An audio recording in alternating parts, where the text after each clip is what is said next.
Hello everyone, welcome back to my YouTube channel. അപ്പോൾ കുറേ നാളുകൾക്ക് ശേഷമാണ് ഞാനൊരു വീഡിയോ ആയിട്ട് വരുന്നത്. അപ്പോൾ യു എയിൽ ഇപ്പോൾ വിൻ്ററൊക്കെ ആണല്ലേ. അപ്പോൾ ഈവനിങ് ടൈം ഞങ്ങൾ സ്പെൻഡ് ചെയ്യാൻ പോകുന്നൊരു പാർക്കുണ്ട്, ലേക്ക് പാർക്ക് എന്നാണ് അതിൻ്റെ നെയിം. നമ്മുടെ അബുദാബിയിൽ കോർണിഷ് റോഡിൻ്റെ സൈഡിലായിട്ടാണ് വരുന്നത്. ഇത് കോർണിഷ് പാർക്കിൻ്റെ തന്നെ ഒരു ഭാഗമായിട്ടാണ് വരുന്നത്. ഇത് കണ്ടോ, ഇവിടെ കുടിക്കാനായിട്ടുള്ള വാട്ടറിൻ്റെ സ്റ്റേഷനൊക്കെ കൊടുത്തിട്ടുണ്ട്. നല്ലൊരു അറ്റ്മോസ്ഫിയർ തരുന്ന പാർക്കാണ്. നിറയെ പച്ചപ്പും പൂക്കളും ഒക്കെ നിറഞ്ഞു നിൽക്കുന്ന ഒരു പാർക്കാണ് ഇത്. അപ്പോൾ ഈ പാർക്ക് തികച്ചു ഫ്രീ ആണ്, ഒരു എൻട്രി ഫീയും ഇല്ല ഇവിടെ. പിന്നെ ഇവിടെ കുട്ടികളെയും കൊണ്ടൊക്കെ വന്നു കഴിഞ്ഞാൽ കുറേ പൂച്ചകളും, പിന്നെ ഇവിടെ ഒരു ലേക്ക് ഉണ്ട്. ആ ലേക്കിൻ്റെ ഉള്ളിൽ കുറേ ഡക്സും പിന്നെ കുറച്ച് പീജൻസും അങ്ങനത്തെ കുറേ കാര്യങ്ങളൊക്കെ ഉണ്ട്. പിന്നെ കുട്ടികൾക്ക് കളിക്കാനുള്ള പ്ലേ ഏരിയ ഉണ്ട്. ഞാൻ അതൊക്കെ കാണിച്ചു തരാം കേട്ടോ. നിശ്ചിത ഒരു ക്യാറ്റിനെ കണ്ട് അതിനെ പിടിക്കാൻ വേണ്ടി ചെല്ലുകയാണ്. അതുപോലെ കുറേ ക്യാറ്റ്സ് ഇവിടെ ഉണ്ട് കേട്ടോ. നമുക്ക് എവിടെ പോയാലും കാണാൻ പറ്റും. ഇവരൊക്കെ ഭയങ്കര വലിയ സൈസാണ്. നമ്മുടെ നാട്ടിനെ അപേക്ഷിച്ച് കുറച്ച് വലിയ സൈസാണ്. നിച്ചുവിനെ കണ്ടതോടെ അത് ഉള്ളിലേക്ക് കയറി ഇരിപ്പായി. നിച്ചു കുറേ ടൈം സ്പെൻഡ് ചെയ്തു കേട്ടോ അതിനൊന്ന് പുറത്തിറക്കാം, പക്ഷെ നടന്നില്ല. ഈ ലേക്കാണ് ലേക്ക് പാർക്കിനെ ലേക്ക് പാർക്ക് എന്ന് വിളിക്കാൻ കാരണം. ഇതാണ് കേട്ടോ ഇതിൻ്റെ മെയിൻ അട്രാക്ഷൻ. ഇതിനുള്ളിൽ ഒരുപാട് അരയന്നങ്ങളും ഡക്സും പീജണും ഒക്കെ ഉണ്ട്. ചില സമയം ഈ ക്യാറ്റ്സൊക്കെ ഇതിൻ്റെ ഉള്ളിൽ കയറാറുണ്ട് കേട്ടോ. ഇതുങ്ങൾക്ക് കുഞ്ഞുങ്ങളുണ്ടാകുമ്പോൾ ആ കുഞ്ഞുങ്ങളെയൊക്കെ പിടിക്കാൻ വേണ്ടിയിട്ട്. ഇത് കണ്ടോ, ഒരു ഡക്കിന് കുറേ കുഞ്ഞുങ്ങളൊക്കെ ആയിട്ട്. നിച്ചുനാണെങ്കിൽ ഇതിനൊന്നും ഒരു പേടിയില്ല കേട്ടോ. അവൾക്ക് എല്ലാത്തിനും പിടിക്കണം. 4 കുട്ടികളുണ്ട് ആ ഡക്കിന്. പിന്നെ കുറേ പേര് ഇതിൻ്റെ ഉള്ളിൽ കിടന്ന് സിമ്മൊക്കെ ചെയ്യും. അപ്പോൾ നമ്മൾ ചെല്ലുമ്പോഴൊക്കെ ആണെങ്കിൽ കുറേ പേരൊക്കെ സിം ചെയ്യുന്നുണ്ടായിരുന്നു. പിന്നെ കുറേ പേര് വെയിലൊക്കെ കൊണ്ട് സൈഡിലൊക്കെ ഇരുന്ന് ഉറങ്ങും. ഇവരുടെ ഈ നടത്തവും കൂട്ടമായിട്ടുള്ള ആ സൗണ്ടും ഒക്കെ കേൾക്കാനായിട്ട് തന്നെ നല്ല രസമാണ്. ഫോട്ടോഷൂട്ടിനൊക്കെ പറ്റിയൊരു സ്ഥലമാണ് കേട്ടോ. പിന്നെ വൈകുന്നേരങ്ങളിലൊക്കെ വന്നിരിക്കാനൊക്കെ പറ്റിയൊരു അറ്റ്മോസ്ഫിയർ ഉണ്ട് ഇവിടെ. ഇവിടെ ഒരുപാട് മരങ്ങളൊക്കെ വെച്ച് പിടിപ്പിച്ചിട്ടുണ്ട്. അപ്പോൾ കൂടുതലും നീം ട്രീസ് ആണ് കേട്ടോ. അപ്പോൾ നീം ട്രീസിൻ്റെ പ്രത്യേകത അറിയാമല്ലോ, അതൊരു മെഡിസിൻ ട്രീ ആണ്. അതുകൊണ്ട് തന്നെ നമുക്ക് അതിൻ്റെ അടിയിൽ ഇരിക്കുമ്പം തന്നെ നല്ലൊരു റിലാക്സിങ് മൂഡാണ് കിട്ടുന്നത്. നിച്ചുവാണ് ഇതുവഴി ഇങ്ങനെ ഓടി നടക്കുകയാണ് കേട്ടോ. കുട്ടികൾക്കൊക്കെ ഇങ്ങനെ ഓടി നടക്കാൻ പറ്റിയ ഒരുപാട് സ്പേസ് ഉണ്ട്. അതുപോലെ തന്നെ നമുക്കാണെങ്കിൽ ഒരു ഈവനിങ് ടൈമോ ഒരു മോർണിംഗ് ടൈമോ ഒക്കെ ചെറിയൊരു വാക്കിംഗ് ഒക്കെ ചെയ്യാൻ വേണ്ടി പറ്റിയൊരു ഏരിയ ആണ്. ഈ യെല്ലോ ഫ്ലവർ കണ്ടോ, നല്ല രസമല്ലേ കാണാനായിട്ട്. ഇതിവിടെ ഇങ്ങനെ ഈ വിൻ്റർ സീസൺ ആകുമ്പോൾ ഇങ്ങനെ നിറഞ്ഞു നിൽക്കും കേട്ടോ. ഇങ്ങനെ നമ്മുടെ റോഡിൻ്റെ സൈഡിലും നമ്മൾ പോകുന്ന വഴിയിലൊക്കെ ഉണ്ടാവും ഈ ഫ്ലവേഴ്സ്. ഇതിന് പ്രത്യേക ഗേറ്റോ അങ്ങനത്തെ കവാടങ്ങളൊന്നും ഇല്ല കേട്ടോ. നമ്മളിങ്ങനെ നടന്നു വരുന്നതിൻ്റെ ഭാഗമായിട്ട് സൈഡിൽ നമുക്കിങ്ങനെ കാണാൻ പറ്റും. അപ്പോൾ അബുദാബിയിലുള്ളവരാണെങ്കിൽ മസ്റ്റ് വിസിറ്റ് പ്ലേസ് ആണ്. കുട്ടികളൊക്കെ ഉള്ളവരാണെങ്കിൽ ഉറപ്പായിട്ടും ഇവിടെ വന്നിരിക്കണം. അത്രയ്ക്ക് മനോഹരമായൊരു സ്ഥലമാണ് കേട്ടോ. ഈ ബാക്കിൽ കാണുന്നത് കോർണിഷ് ബീച്ചാണ്. നമുക്ക് ബീച്ചിൽ പോകണമെങ്കിൽ ബീച്ചിലേക്ക് പോവാം. പിന്നെ ഇവിടെ നമുക്ക് ഫുഡൊക്കെ വേണമെങ്കിൽ ഇരുന്ന് കഴിക്കാം, പക്ഷേ ബാർബിക്യൂ ഒന്നും അലൗഡ് അല്ല കേട്ടോ. ഇച്ചിരി ഓടി വന്നേക്കാണ്, മുടിയൊക്കെ കാറ്റത്ത് പറത്തിയിട്ടിട്ട്. സമ്മറിലെ ഹോട്ട് മന്ത് ഒഴിച്ച്, അതായത് ഒരു ഓഗസ്റ്റ് സെപ്റ്റംബർ മന്ത് ഒഴിച്ച് ബാക്കി എല്ലാ മാസങ്ങളും ഞങ്ങളിവിടെ വരാറുണ്ട്. കാരണം ഞങ്ങൾ താമസിക്കുന്നത് ഇതിൻ്റെ അടുത്താണ്. അപ്പം നിച്ചുവിനെ കുറച്ച് കളിക്കാനും എക്സ്പ്ലോർ ചെയ്യാനൊക്കെ ആയിട്ട് ഞങ്ങളിവിടെ വരും. ഇവിടെയൊക്കെ വന്ന് നമുക്ക് ബോളൊക്കെ കളിക്കാം, ഷട്ടിൽ കളിക്കാം, അങ്ങനെ ഇഷ്ടം പോലെ എന്ത് വേണേലും കളിക്കാം കേട്ടോ. പക്ഷേ ബാർബിക്യൂ അലൗഡ് അല്ല. പിന്നെ നമുക്ക് ഫുഡ്സൊക്കെ ഔട്ട് സൈഡിൽ നമുക്ക് ഷോപ്പിൽ നിന്നോ കഫറ്റീരിയിൽ നിന്നൊക്കെ വാങ്ങിച്ചിട്ട് ഇവിടെ വന്ന് ചെറിയ ചെറിയ സ്നാക്സും അങ്ങനത്തെ കാര്യങ്ങളൊക്കെ കഴിക്കാം. ഫാമിലി ആയിട്ട് നമുക്കിരുന്ന് കൂടാം. അങ്ങനെ ഒരുപാട് സ്പേസ് ഒക്കെ ഉണ്ട്. ഇത് കണ്ടോ, ഇവിടെ കുറേ ചെറിയ കിളികളൊക്കെ ഉണ്ട് കേട്ടോ. അപ്പോൾ ഈ ട്രീയുടെ അടിയിലൊക്കെ ഇരിക്കുവാണെങ്കിൽ ഇവരുടെ ആ കിളിയുടെ നാദം ഇല്ലേ, കിളിനാദമൊക്കെ കേട്ടിട്ടിരിക്കുകയെന്ന് വെച്ച് കഴിഞ്ഞാൽ നല്ലൊരു റിലാക്സിങ് മൂഡാണ് നമുക്ക് കിട്ടുന്നത്. അതുപോലെ തന്നെ ലേക്കിലേക്ക് വ്യൂ ചെയ്ത് സിറ്റ് ചെയ്ത് ഇരിക്കാനുള്ള ബെഞ്ചസൊക്കെ അവിടെ ഇവിടെയൊക്കെ ആയിട്ട് കൊടുത്തിട്ടുണ്ട്. അവിടെയൊക്കെ നമുക്ക് ഇരിക്കാം. ഇവിടുന്ന് നോക്കിക്കഴിഞ്ഞാൽ നമ്മുടെ സിറ്റിയിലെ വലിയ വലിയ ബിൽഡിങ്സ് ഒക്കെ കാണാം. പക്ഷേ ആ തിരക്കുകളൊന്നും നമ്മളെ അഫക്റ്റ് ചെയ്യില്ല. അങ്ങനെ അഫക്റ്റ് ചെയ്യാത്ത തരത്തിലുള്ള ഒരു ഏരിയ ആണ് കേട്ടോ ഇത്.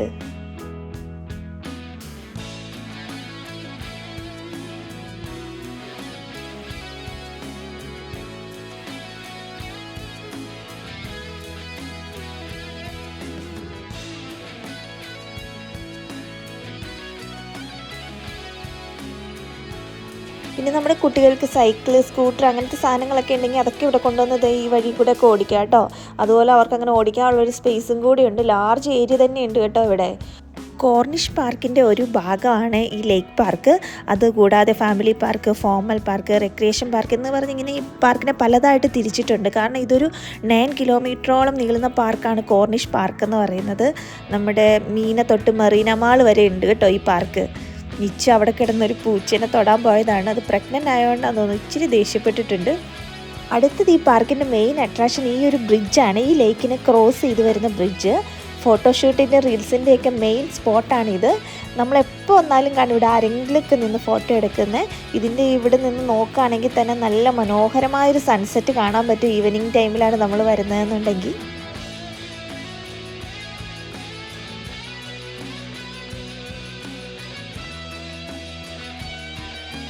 ആദ്യത്തെ പ്ലേ ഏരിയ വരുന്നത് ആ ക്രോസ് ചെയ്ത് പോകുന്ന ബ്രിഡ്ജിൻ്റെ സൈഡിലാണ്. കുട്ടികളുടെ ഏജിനനുസരിച്ച് അവർ 3 പ്ലേ ഏരിയാസ് ഇവിടെ കൊടുത്തിട്ടുണ്ട്. പക്ഷേ എല്ലാ ഏജിലുള്ള ഗ്രൂപ്പിലുള്ള കുട്ടികളും എല്ലാ പ്ലേ സ്റ്റേഷനിലേക്കും കയറാറുണ്ട് കേട്ടോ. ഇവിടെ ഇങ്ങനെ കുട്ടികൾക്ക് കൂടുതലും ക്ലൈംബ് ചെയ്യാനും ഇങ്ങനെ തൂങ്ങിയാടാനും ഒക്കെ പറ്റുന്ന ആക്ടിവിറ്റീസൊക്കെയാണ് ഉള്ളത്.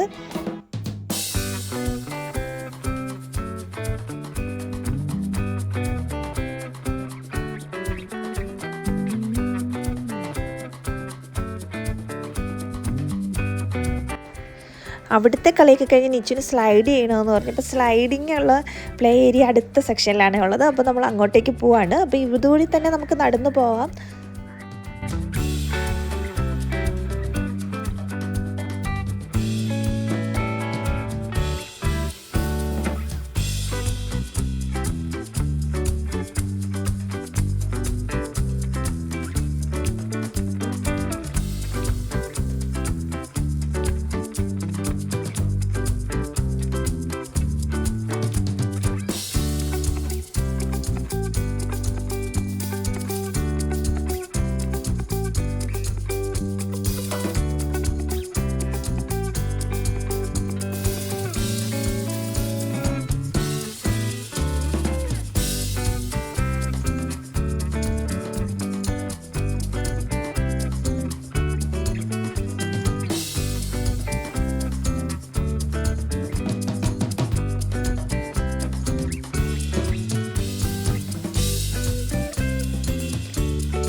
അപ്പോൾ ആ കാണുന്നതാണ് അടുത്ത പ്ലേ ഏരിയ.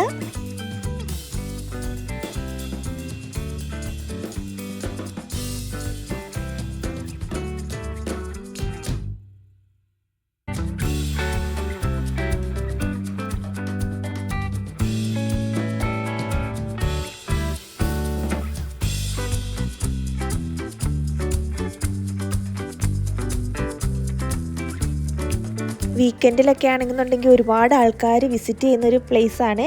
ഇവിടുത്തെ ലോക്കൽസ് ആണെങ്കിലും ടൂറിസ്റ്റുകളാണെങ്കിലും എല്ലാവരും വരുന്ന ഒരു പ്ലേസാണിത്. അപ്പോൾ ഇവിടെയൊക്കെ തന്നെ സെക്യൂരിറ്റീസ് ഉണ്ട്. നമ്മുടെ കുട്ടികൾക്ക് എല്ലാത്തരം സേഫ്റ്റിയും അവർ മുൻഗണന കൊടുത്തുകൊണ്ട് തന്നെയാണ് ഈ പ്ലേ ഏരിയ എല്ലാം ചെയ്തിട്ടുള്ളത്. അതുപോലെ തന്നെ ഇതിൻ്റെ മെയിൻ്റെനൻസ് അവർ ഇടയ്ക്കിടയ്ക്ക് നോക്കാറുണ്ട്. അപ്പോൾ ഇവിടുന്ന് നോക്കിയാൽ നമുക്ക് അടുത്ത പ്ലേ ഏരിയ കാണാം. ആ കാണുന്നതാണ് അടുത്ത പ്ലേ ഏരിയ. അത് ശരിക്കും 6 ഇയേഴ്സിന് മുകളിലുള്ള കുട്ടികൾക്കാണുള്ളത്. പക്ഷെ നമ്മൾ അവിടെയും പോകാറുണ്ട് കേട്ടോ. ഈ രണ്ടാമത്തെ പ്ലേ ഏരിയയിൽ കുറേ സ്ലൈഡ്സും കാര്യങ്ങളൊക്കെ ഉണ്ട് കേട്ടോ. ഇത് ശരിക്കും ഒരു 3 ഇയർ 4 ഇയർ 5 ഇയർ ഒക്കെ വരെയുള്ള കുട്ടികൾക്ക് പറ്റിയൊരു ഏരിയ ആണ്.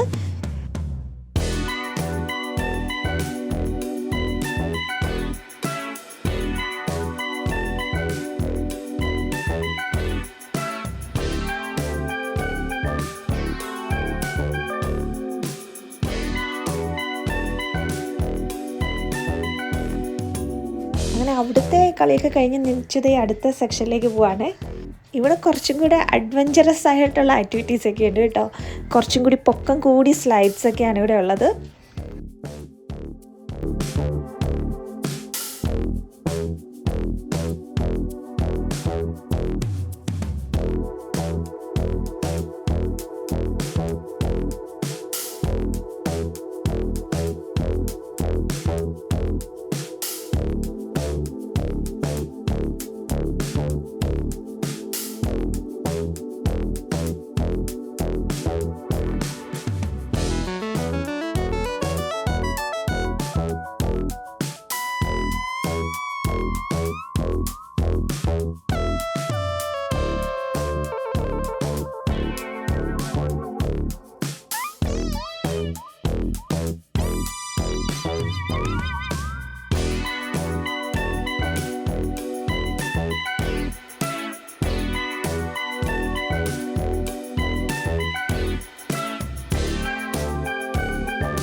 അങ്ങനെ കളിയൊക്കെ കഴിഞ്ഞ് ഏകദേശം രാത്രി ആവാറായി കേട്ടോ. അപ്പോൾ നമ്മൾ വീട്ടിലേക്ക് തിരിച്ച് പോകാൻ വേണ്ടി തുടങ്ങുകയാണ്. അപ്പം തിരിച്ചു പോകുന്നത് ലേക്കിൻ്റെ ഫ്രണ്ടിൽ കൂടിയാണ് കേട്ടോ. നമുക്ക് ഏത് വഴി വേണേലും ഇറങ്ങാം. അപ്പം ഞങ്ങൾ ജസ്റ്റ് ഡക്കിനെ ഒന്ന് കാണാമല്ലോ എന്ന് വിചാരിച്ചിട്ട് അതിൻ്റെ ഫ്രണ്ടിൽ കൂടി പോയതാണ് കേട്ടോ. അവർ സ്വിമ്മിങ് ഒക്കെ കഴിഞ്ഞ് എല്ലാവരും കരയ്ക്കൊക്കെ കയറിയിരിക്കുന്ന സമയമാണ്. എല്ലാവരുടെയും ഡേയിലെ വർക്കൊക്കെ കഴിഞ്ഞ് എല്ലാവരും ഉറങ്ങാൻ വേണ്ടിയിട്ടുള്ള ഒരു തയ്യാറെടുപ്പിലാണ് അവിടെ. അപ്പോൾ ഇവരൊക്കെ ഇങ്ങനെ കരയ്ക്ക് കൂട്ടത്തോടെ കയറി നിൽക്കുന്നത് കാണാൻ തന്നെ നല്ല രസമാണ് കേട്ടോ. ചില ദിവസങ്ങളൊക്കെ ഞങ്ങൾ കുറച്ചും കൂടി നൈറ്റായിട്ടായിരിക്കും പോകുക. അപ്പോൾ ഞാൻ എനിച്ചു മാത്രമേ വന്നിട്ടുള്ളൂ. അപ്പോൾ എത്ര രാത്രി ആയാലും നമുക്ക് ഇവിടെ ആണെന്നുണ്ടെങ്കിൽ അത്ര സേഫ്റ്റി തരുന്നതുകൊണ്ട്, ഇതൊരു സേഫ്റ്റി തരുന്ന രാജ്യം ആയതുകൊണ്ട് തന്നെ നമുക്ക് എത്ര നൈറ്റായാലും ഒറ്റയ്ക്ക് പോകാൻ ഒരു ബുദ്ധിമുട്ടും ഇല്ല. ഞങ്ങൾ താമസിക്കുന്നിടത്തുനിന്ന് ഞങ്ങൾക്ക് നടന്നു വരാവുന്ന ദൂരമേ ഉള്ളൂ. നമുക്ക് വേണേൽ കാറിനും വരാൻ പറ്റും. ഇവിടുത്തെ പ്രൈം മിനിസ്റ്റർ ആയിട്ടുള്ളൊരു രാജാവ് ദുബായിലാണെന്ന് തോന്നുന്നു, എനിക്ക് കറക്റ്റ് അറിയില്ല. ആളിങ്ങനെ പറഞ്ഞിട്ടുണ്ട്, നിങ്ങൾ എവിടെയെങ്കിലും ഒരു പെൺകുട്ടി മിഡ് നൈറ്റിൽ ഒറ്റയ്ക്ക് പോകുന്നത് കണ്ടിട്ടുണ്ടെങ്കിൽ ഉറപ്പിച്ചോളൂ ആ പ്ലേസ് എമിറേറ്റ്സ് ആണ് എന്നുള്ളത്. ഈ വാക്കുകളുണ്ടല്ലോ ഈ രാജ്യത്തെ സേഫ്റ്റിനെയാണ് സൂചിപ്പിക്കുന്നത്. അത് സത്യമാണ്, നല്ല സേഫ്റ്റിയാണ് നമുക്കിവിടെ കിട്ടുന്നത്. അത്രയും സേഫ്റ്റി തരുന്ന ഒരു രാജ്യമാണ് നമ്മുടെ UAE. അപ്പം നിങ്ങൾ അബുദാബിയിലുള്ളവരാണെങ്കിൽ മസ്റ്റായിട്ട് വിസിറ്റ് ചെയ്യുക കേട്ടോ. അപ്പോൾ പുതിയൊരു വ്ളോഗുമായിട്ട് വീണ്ടും കാണാം. Bye bye.